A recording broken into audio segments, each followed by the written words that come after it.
'tis the season.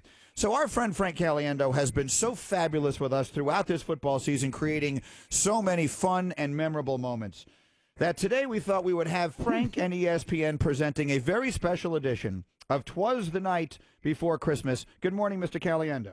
Hey, I want to say one thing first, too, that I had photo share on iCloud, and I had the Go Look Butt photo on my I downloaded it or something. Yeah. And my wife called me into the room and goes, I need to talk to you about something. And she goes, what in the world is this? And it was a moment of, I didn't know what was going to be there. And then I looked at it and I was like, oh, thank goodness that's all it is. Very nice. I mean, it was a moment of as I looked at it, my eyes didn't focus directly on it right away. And I just see the bow and the butt. And I was like, what have I? Oh, it's Golic. And she saw the sigh of relief and was like, no, you should not be sighing right now. All right, let's get to business great. here. So Frank, who is on tour, you can see him all over the place. He can be at the Paramount Theater in Long Island, Wisconsin in January. Tickets on sale for Nashville going on sale today, part of the Wild West Comedy Festival, which is put on by Vince Vaughn's people. You can see all of this at his website, frankonstage.com. But right now, here we go. We're going to do a very special edition of 'Twas the Night Before Christmas, featuring the voices of so many that you know, and I'm going to call them out. Frank, you ready to go? Here we go. Let's start with Adam Schefter.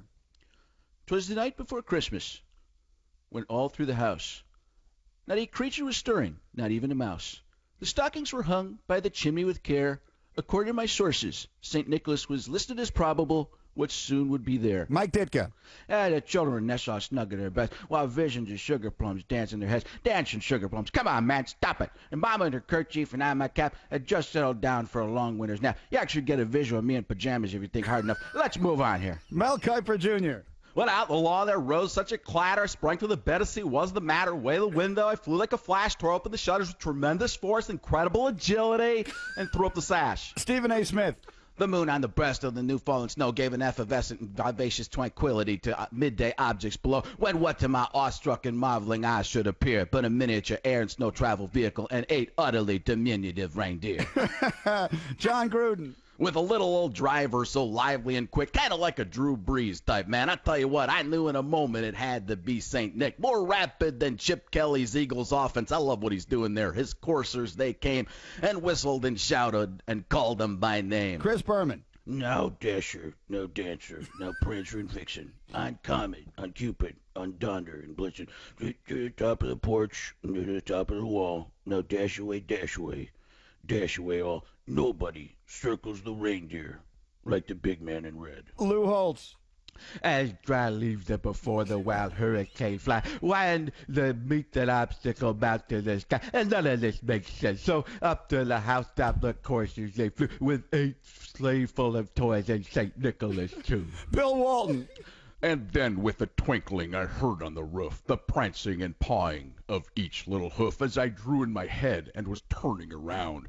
Down the chimney St. Nicholas, the second most giving man in the history of Western civilization, behind only the great John Wooden, came with a bound. Bob Lee. He was dressed in all fur from his head to his foot, and his clothes were all tarnished with ashes and soot. A bundle of toys wrapped in paper of great designs. All this and more coming up on Outside the Lines. Ron Jaworski. His eyes, how they twinkled. He had a merry old shape. His cheeks were like roses. I know from watching over 192 hours of tape. His droll little mouth was like the greatest bow of all time. And the beard on his chin was as white as the gloves of a mime. All right, finish it up. Go on with all the names. The stump of his pipe held incredibly tight in his teeth. Did you see how bad Johnny Manziel got beat? Told you guys. And his bold little face and brown around to a belly that shook when he laughed like a bowl full of jelly. This is making me hungrier than the sugar plums. Quite frankly, he was chubby and plump. All right, jolly old elf. I'm sorry, but somebody had to say it. And I laughed with my retinas focused on him in spite of myself. A wink of his eye and a twist of his head. He looked like a member of my favorite band, the Grateful Dead. He spoke not a word, but went straight to his work, and with precision of Peyton Manning, who gets free pizza as a perk. That would have been better if I'd have got through that line directly, man. And laying his finger aside of his nose, as Mort reported earlier, up the chimney he rose. He sprung to his sleigh. To his key team he gave a clap. I could tell right there he was ready to go back to the snap. But I heard him exclaim as he drove out of sight, "Happy Christmas to all, and to all a good night." He could go all the way. Yeah. Oh, my God. Magnificent. That was just fantastic. Frank Caliendo, 'twas the Holy night smokes. before Christmas. Frank, you are a national treasure.